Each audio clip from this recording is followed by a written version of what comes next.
Intra religious disharmony है, जैसे कि सुन्नी और शिया, ये भी एक रियलिटी है। बहुत सारे न्यूज़ हम पढ़ेंगे, यानी जियो पॉलिटिक्स हम थोड़ा बहुत स्टडी करेंगे।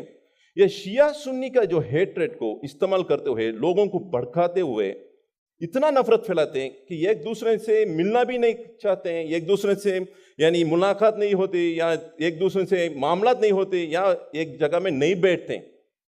क्या हमारे अंदर ऐसे ही रहना ज़रूरी है, या इससे आगे बढ़कर हमारे नेक्स्ट कॉन्फ्रेंसेस में शिया सुन्नी बैठते हुए एक अच्छे एक माहौल को पैदा करने के लिए क्या हम कोशिश नहीं करना है? अस्सलामु अलैकुम वरहमतुल्लाहि वबरकातुहू। सूरे लुक़मान सूरा नंबर 31 आया नंबर 14 और 15 में अल्लाह ताला ने एक आयत में दो सिचुएशन बताए कि जब रिलीजन का मैटर हो तो लकुम दीनुकुम वलिय दीन, नो कॉम्प्रोमाइज, आपका दिन आपको, हमारा दिन हमको। लेकिन वर्ल्डली मैटर में हमारा रिलीजन अलग अलग होते हुए भी हम मिलकर बैठ सकते। ये हमारा स्टेज ये लेसन दे रहा है कि हिंदुस्तान के अंदर कम्युनलिज्म के लिए कोई भी रास्ता नहीं है, क्योंकि हम ये सबक ले सकते हैं कि हम अलग अलग हमारे थॉट्स और रिलीजन होने के बावजूद भी हम बैठकर बात कर सकते हैं, एकेडमिक लेवल पे बात कर सकते हैं। तो डिफरेंसेस होंगे दीन के मामले में। तो इस्लाम ये कहता है, जैसे एक घर है, अब्बा इस्लाम पर नहीं है, बेटा इस्लाम पर है, माँ और बाप इस्लाम पर नहीं है और बेटा इस्लाम पर है। तब इस सिचुएशन में क्या करें? यानी पीसफुल म्यूचुअल को एग्जिस्टेंस जो बात है, कम्युनलिज्म उसके मुकाबले में है पीसफुल म्यूचुअल को एग्जिस्टेंस। तो वो कैसे आएगा, वो हेट्रेड कैसे खत्म होगा? एक केस स्टडी कुरान मजीद में बताई गई है, सूरह लुक़मान सूरा नंबर 31 आयत नंबर 14 और 15 में कि व इन जाहदाका अला अन तुशरिका बी मा लैसा लका बिही इल्मुन फला तुतिहुमा, अगर तुम्हारे माँ बाप जबरदस्ती करके तुमको शिर्क करवाए, बुरा काम करवाए, तो तुम उनकी इताअत मत करो। लेकिन वर्ल्डली मैटर में वसाहिबहुमा फिद दुनिया मारूफा, लेकिन वर्ल्डली मैटर में उनके साथ तुम अच्छे से अच्छा सुलूक करो।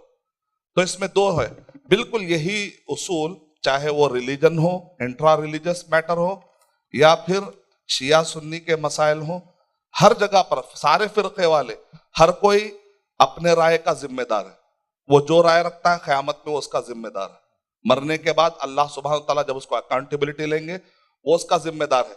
लेकिन हम जस्टिस के लिए पूरे कॉमन प्लेटफॉर्म पे आ सकते हैं, इनोसेंट को बचाने के लिए हम कॉमन प्लेटफॉर्म पे आ सकते हैं। किसी भी इनोसेंट, चाहे मुस्लिम हो चाहे गैर मुस्लिम हो, उसकी जान को बचाना है, उसकी प्रॉपर्टी को बचाना है, ये जो कॉमनैलिटीज है इसके लिए हमको सबको यूनाइट होना पड़ेगा। Very nice. तो इस तरीके से कुरान मजीद के इस एक आयत में हमको दोनों सिचुएशन मिल जाती।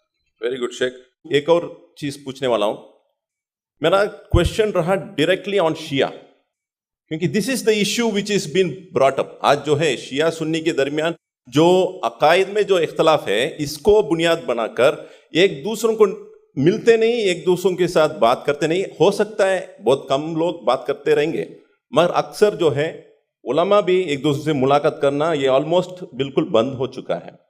तो ऐसे ही सवाल मैं आपके सामने रख रहा हूं, आप लास्ट टाइम एक शिया कम्युनिटी के मेंबर को कब मीट करें?